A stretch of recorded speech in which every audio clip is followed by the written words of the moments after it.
don't like music. Okay, great.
So that was 20 Flight Rock by Tiger Army, and Tiger Army is a psychobilly band. So I first encountered them when I went to a concert to see Bad Religion, and they were the opening act. And they come on stage, and I was mesmerized. Like, who are these guys? Why are they dressed this way? And why are they playing these weird instruments? Okay. So I've done a lot of research about psychobilly on the internet, and I found out the psychobilly basic roots in the music is rockabilly and punk, and I've been an active member in the scene for 8 years, so I'm sure everyone here obviously likes music, so hopefully you guys will be interested in psychobilly.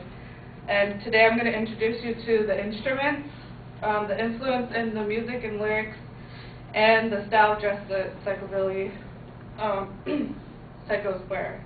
Okay, so first I'll introduce the instruments of the psychobilly band, and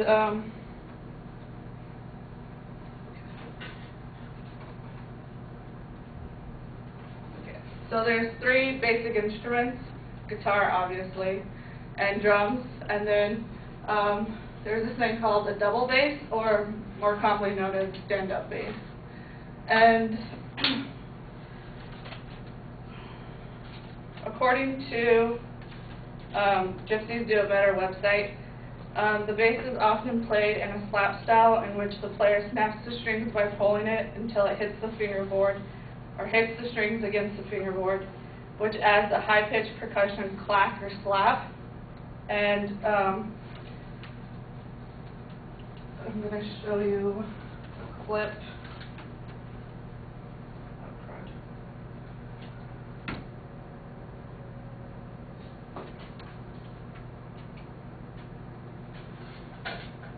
I'm going to show you a clip of how they play it.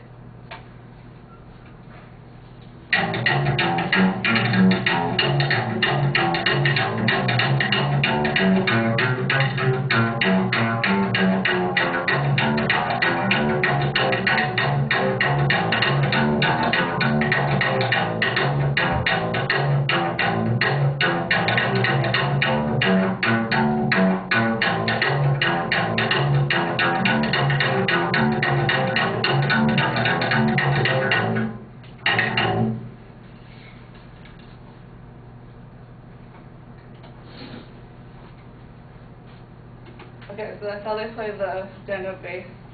And so the singer can be either the drummer, the guitarist, or the stand-up bass player, or they can just have the singer. So now it's going to, now that we know like the basic instruments, we'll talk about the influences in the music and lyrics. So as I mentioned before, rockabilly is a huge influence, and rockabilly is, it's like music from the 50s, so Elvis,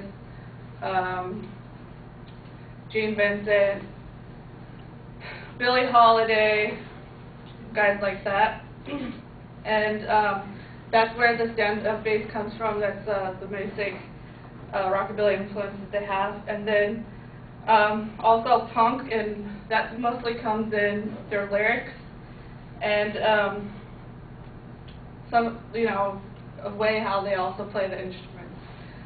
And There's also other influences. So according to Gypsies Do It Better website, psychobilly is a mix of punk, rockabilly, and other genres of music, often characterized by lyrical references of horror, science fiction, exploitation films, and those often presented in a comedic or tongue-in-cheek fashion. So they're not like gory or anything, it's kind of funny. And there's also other influences such as the movie Grease or the show Happy Days, or like garage bands or glam rock like David Bowie or guys like that, and blues or speed metal, ska, anything. I mean, you could pretty much put anything into this music and be an influence. So because of this huge influence, the music appeals to fans of punk, indie, metal, new wave, goth, rockabilly, surf, and country. So basically anybody, if you want to be a psychobilly, you could be one. But however, they do avoid politics because they're just there to have fun, not to make statements about anything. So we learned about the instruments and the influences for the music and lyrics, so now we'll look at their style of dress.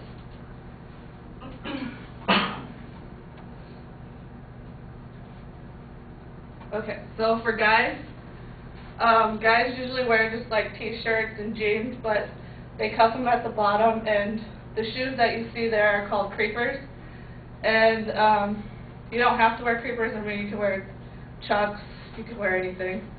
And another thing is the guys actually tuck their shirts in, and they wear like a belt.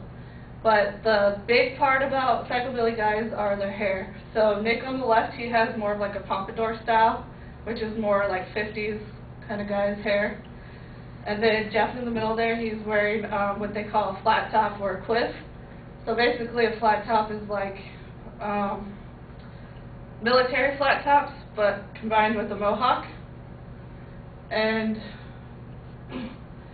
the girls usually dress more like pinup girls or Betty Page, and they also do their hair like the girl on the left kind of has a pompadour.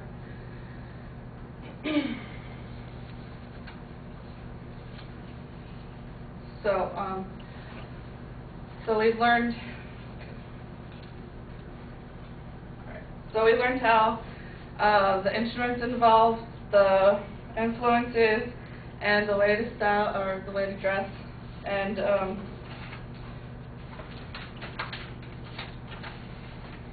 so hopefully I've inspired you guys to all go on the internet and check out psychobilly, and don't be scared because psychos don't bite.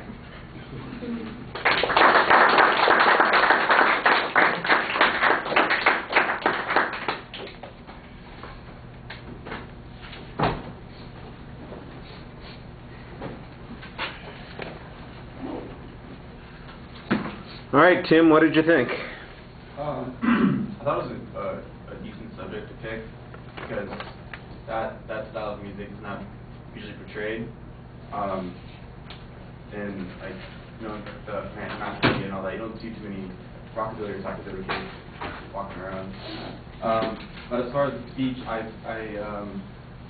think that she could have been a little more organized with how she developed it. Like she started off just with like, "Do you guys like music?" and started playing the song, but she could have maybe introduced it like, "How many guys like rockabilly or psychobilly?" and then like, "I'm going to show you a clip of how it sounds," and then follow into the rest of her speech. I think she could have maybe instead of just she could have brought more research to like who started psychobilly kind of thing, or like where exactly did it get its roots, or like how is it like played, like the 1-4-5 chord progression that they use and stuff like that.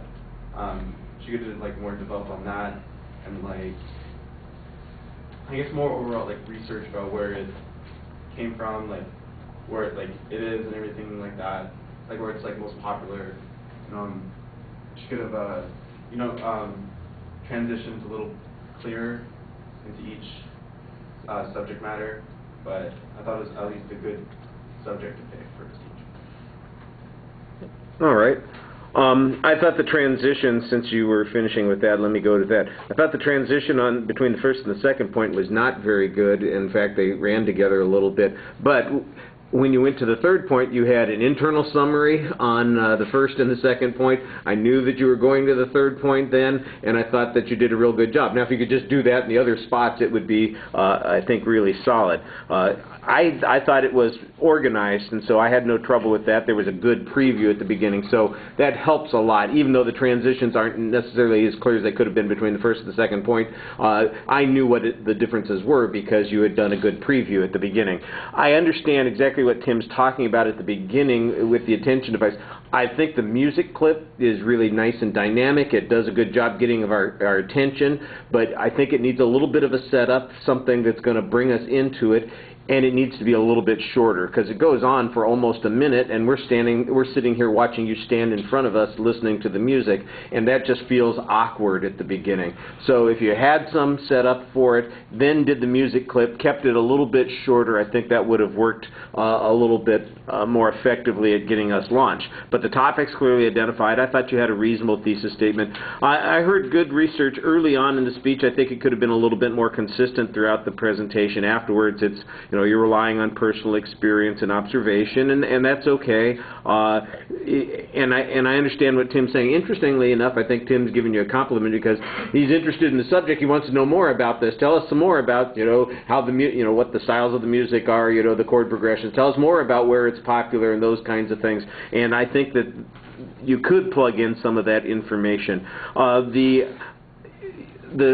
This may sound a little contradictory. I like the video clip that you had where you showed us the bass playing style, and I thought you did a good job giving us a definition and giving us a visualization on that.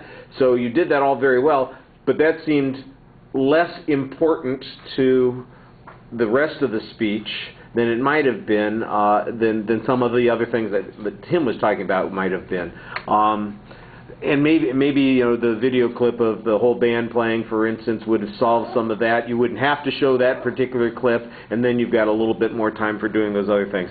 I like the way it worked, and I thought you did a good job on that. But like I said, it felt like it was its own little section in the speech. At the end, I thought you had a really good summary of the speech. I liked most of the visual references that you had. They were easy to follow, and you had a good exit line for the speech, so that everybody knew that you were done, and it was kind of clever. All right, thank you.